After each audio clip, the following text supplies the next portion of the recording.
And welcome back to Let's Play SpongeBob SquarePants Battle for Bikini Bottom. Last time, we entered Shady Shoals and cleared out the Mermalair, while also defeating the forces of evil! This time around, we need a relaxing vacation, I feel, so we're going to be taking on the final level of the second hub area, Sand Mountain.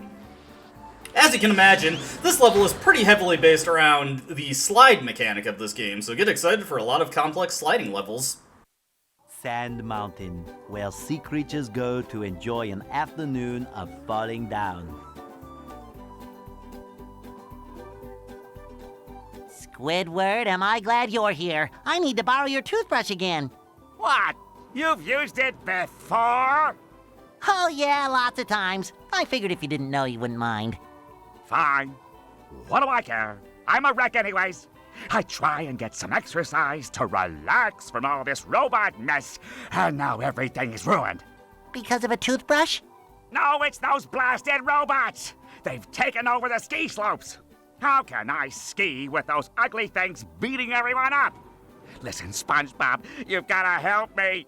I'm gonna lose my marbles if I don't get some relaxation! I've found if you keep your marbles in a bag, they don't get lost as often. In fact, I've got mine right here. It's embroidered with this lovely...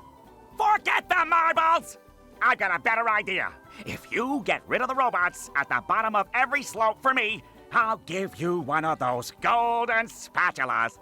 Well, I don't know. It's hard to beat the extreme fun of marbles. Okay, I'll give you one for each slope you clear. Now that's a deal!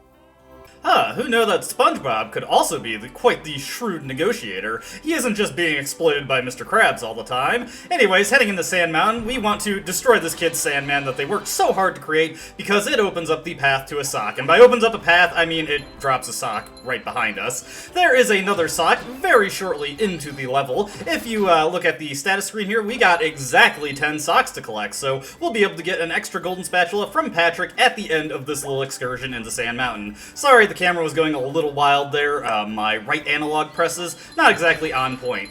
Now, each slope of Sand Mountain requires some shiny objects to get into, so make sure you have a good amount before entering this level.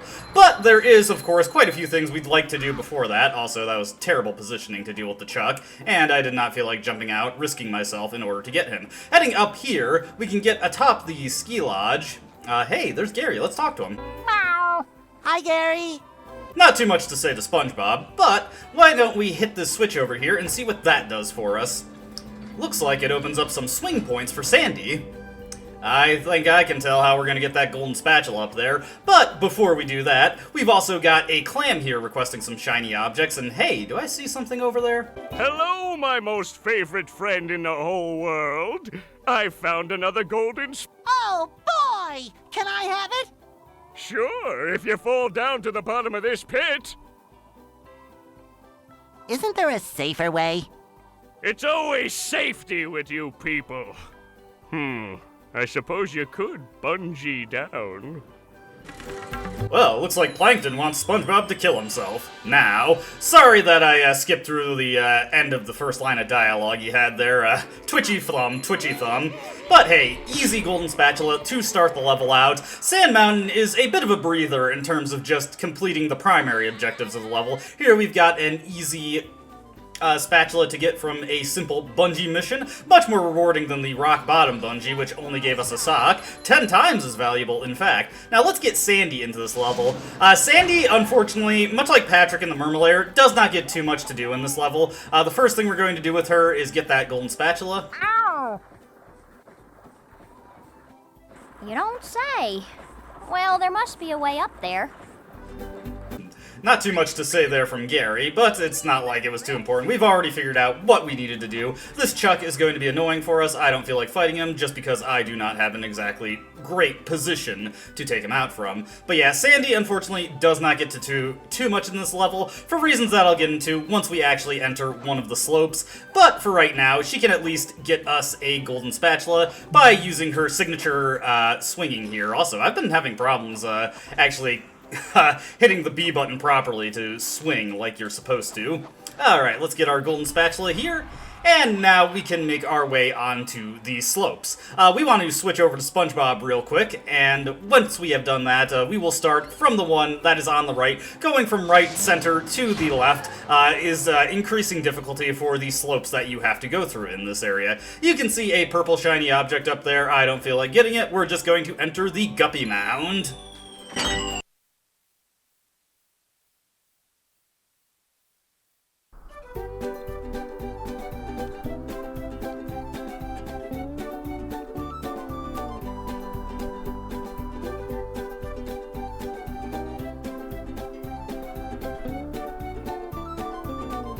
I've gone down this hill 100 times, usually rolling.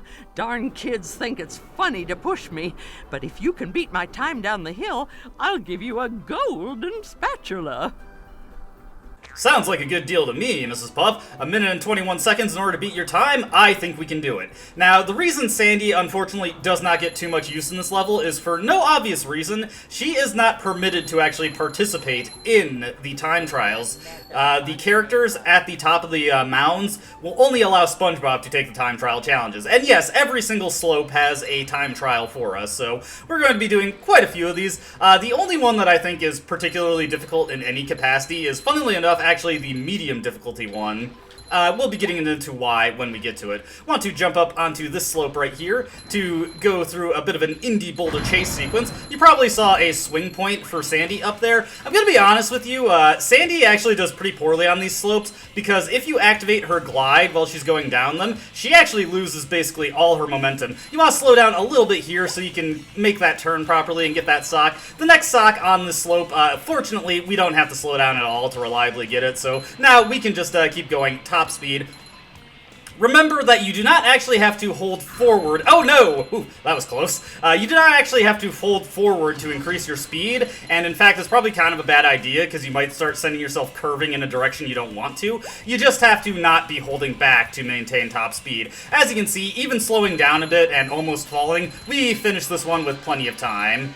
Now, funnily enough, even though Squidward said he'd be giving us spatulas for clearing out the robots, also that was unfortunate, as you can see, a little slippery here, so it's a little easy to bump into attacking robots. Even though Squidward said he'd be giving us spatulas for clearing out the robots of each slope, in reality, the spatulas are just located at the bottom of the slopes, blocked off by gates that you need to hit these switches to open up.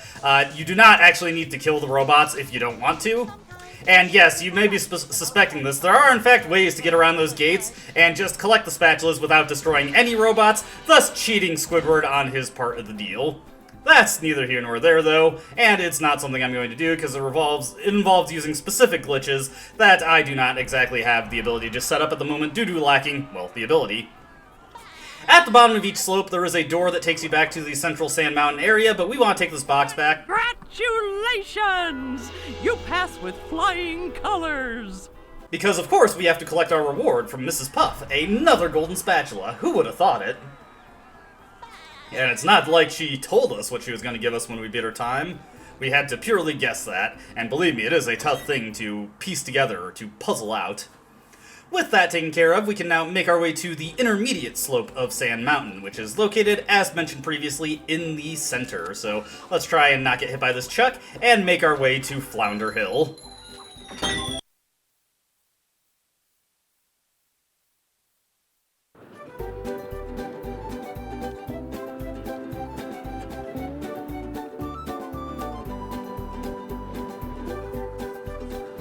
I fly like the wind and float like a sea bee. If you can beat my time down the hill, I'll give you a golden spatula.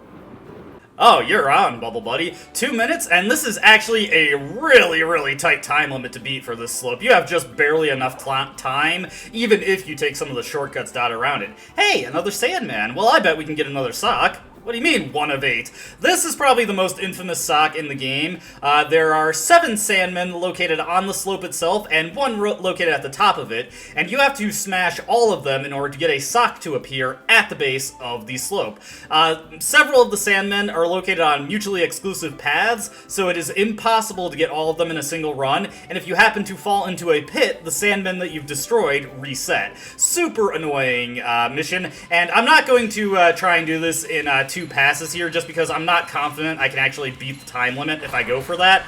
I will be trying to go as fast as possible instead, since, like I mentioned, we get a pretty tight time limit for actually making through this, so it would be in our best interest to try and go as quick as possible, take the straightest shot to the end of the mountain path.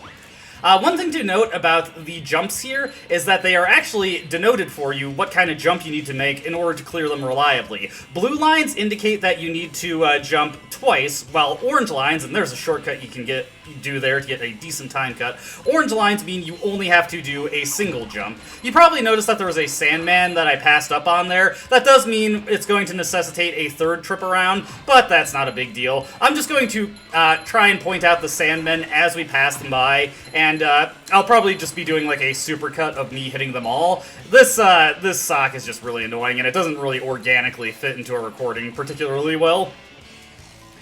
We're doing pretty well here, though. Getting close to the end. We are past the halfway point for our time limit, so cutting it a little tight here, but we should be able to make it no problem. With that shortcut that I took, we got a really good time cut, as mentioned previously, so we should be able to make this no problem. Got a blue one here, so make sure you double jump. Orange ones you can do in a single leap. And generally, your air mobility when sliding is actually a little bit slower. There are 2 Sandmen on the bottom path, but we want to take this upper path first, because this actually leads to a sock, one that we do not have to destroy any Sandmen to get access to.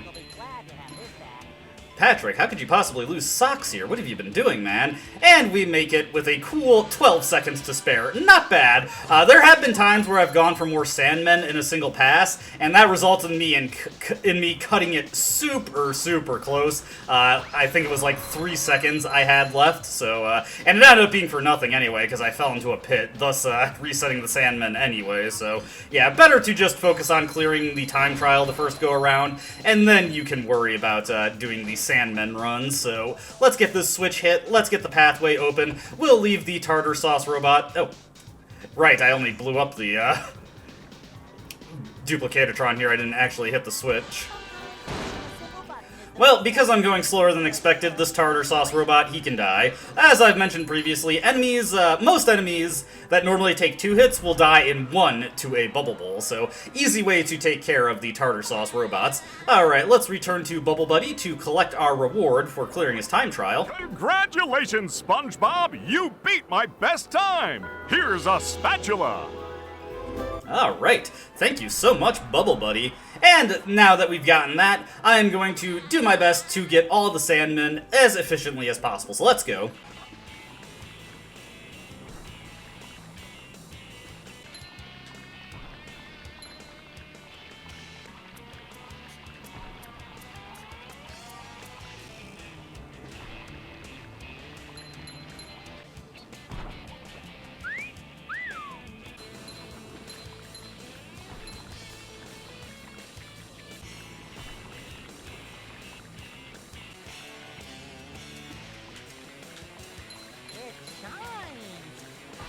Alright, there we go, finally. As you probably noticed from the count resetting, I did end up falling, so I had to redo it. Not a huge deal, but this is definitely the worst sock in the game. Having to do 2 runs of this stupid ramp, and that's if you have a really optimal first run doing the time trial. It's just super annoying, because it takes you like 5 minutes altogether to hit all of these. But we've done it, we are done with this sock, we are done with the worst sock in the game, and we are ready to clear up the rest of Sand Mountain, which, funnily enough, I think the hard hill, the expert hill, is actually easier than the intermediate hill, at least in terms of the full extent of the objectives it has you do. I think that the time trial is easier, and I also think, well, I know that the socks are much easier to get. Nothing like the stupid Sandman thing, so let's head into the final slope, the titular Sand Mountain.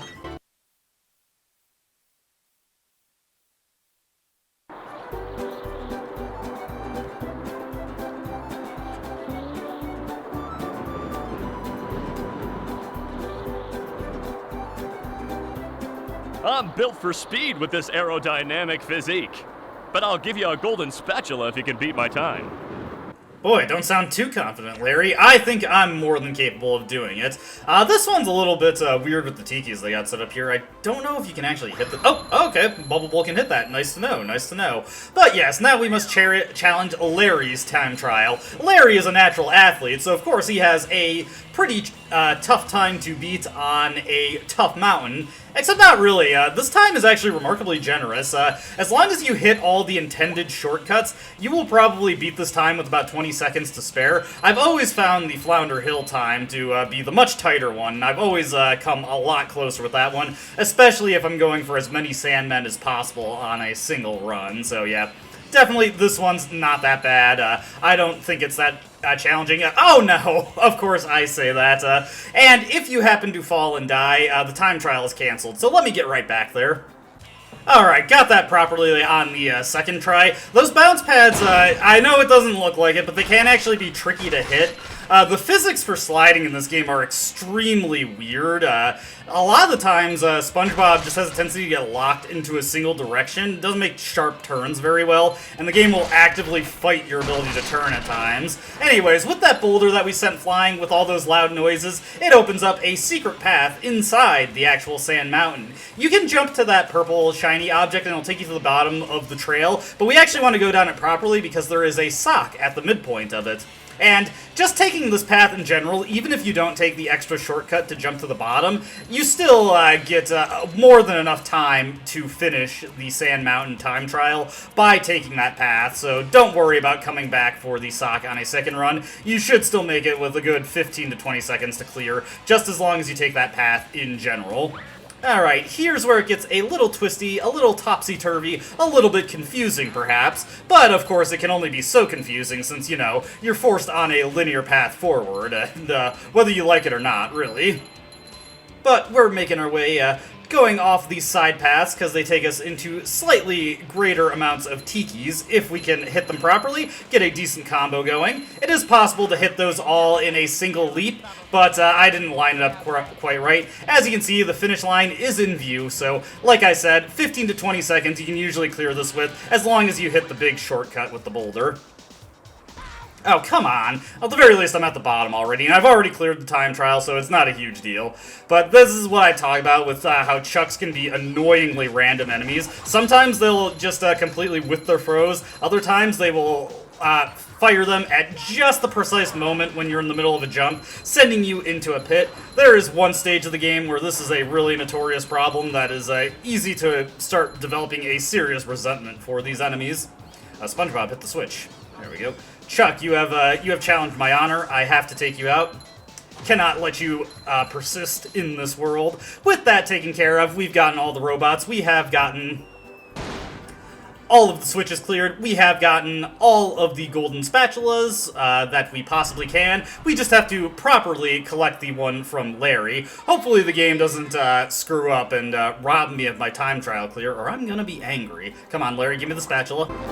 Congratulations, SpongeBob. You beat my best time. Here's a spatula. Ooh, Larry's getting into it. But yes, we have cleared all of the time trials, we have cleared out all the slopes, and we have collected all the golden spatulas untied to that. But you may notice that there is one last sock to collect, and this is the second and last time Sandy comes into play in this level. Yeah, like I said, for no obvious reason, the game does not let you take the time trials as Sandy. I don't think there's any real reason for this. Her glide ability is actually more of a disadvantage than anything in these stages, because, like I said, just watch how this, completely kills her momentum if you use it. So yeah, she would actually be a disadvantageous character to use for these challenges, but whatever, you can't use Sandy for them. My leading theory is they just didn't feel like recording 2 sets of dialogue for the time trials, acknowledging that Sandy was the one doing it instead of SpongeBob. Just a game theory, though. Can I say that joke anymore now that MatPat is retiring? Not that MatPat has written his own videos in a while, but you know what I mean. Anyways, with Sandy, we can hit this swing point here, and there's a moment of the really weird physics when you're sliding. Sandy can still be in a slide from a grapple, and that causes her to go flying in the direction that she was jumping in. So this is probably the most annoying Chuck in the game, though not the Chucks that I was referring to earlier when I was saying that they could really ruin your day by hitting you while you're mid-platforming. Oh god. No! See it, like, right there. Like, okay.